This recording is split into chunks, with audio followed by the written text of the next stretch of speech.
ami site internet ba Sénégal Actu li gën a fës ci bopp xabaar yi nag dañu koy door rek foofu ca diwaan bu Mbour nag ginnaaw rek biñ doon amal ab manifestation boo xamante rek amul lak lii di ab autorisation lu toll ci fukk ak ñett dawalkati moto Jakarta lañu daal di teg loxo rek ba placé leen garde à vue foofu ca commissariat urbain bu Saly Portudal mbir mu nu mel nag mi ngi daal di xew ginnaaw rek biñ ne ñoom ñooñu dañ doon amal ab manifestation te amuñ autorisation ci leen daal di rek tegee loxo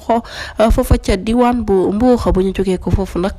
dañuy àddu rek wax nag ci diggale bi nga xamante rek kii di président de la république Bassirou Diomaye Diakhar Faye daal di woon na koy sàkku rek ngir ñu defal ko ab rapport ci office national bu lutte contre la fraude et la corruption ci atum 2019 2020 2021 waaye nag lépp loo xamante ne rek dafa ñeel boobule rapport nag nañu ko daal di publier ginnaaw nag bu ñu defee boobule càmbar ak caytu ba noppi rek ci atum 2022 ak 2023 nag moom moo daal di des kii di président bu OFNAC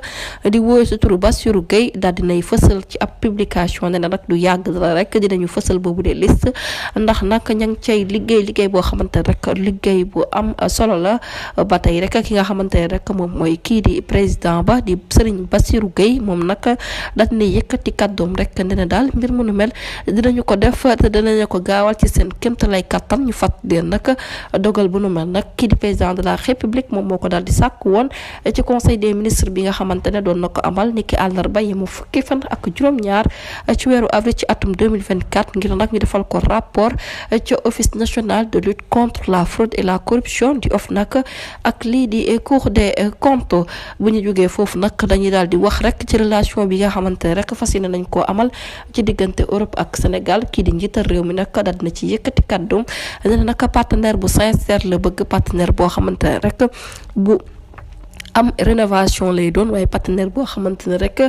ku ci nekk yaa ngi ciy gis sa bopp ne nag diggante Sénégal ak Europe seen coopération nag jamono ji daal dinay am solo lool waaye nag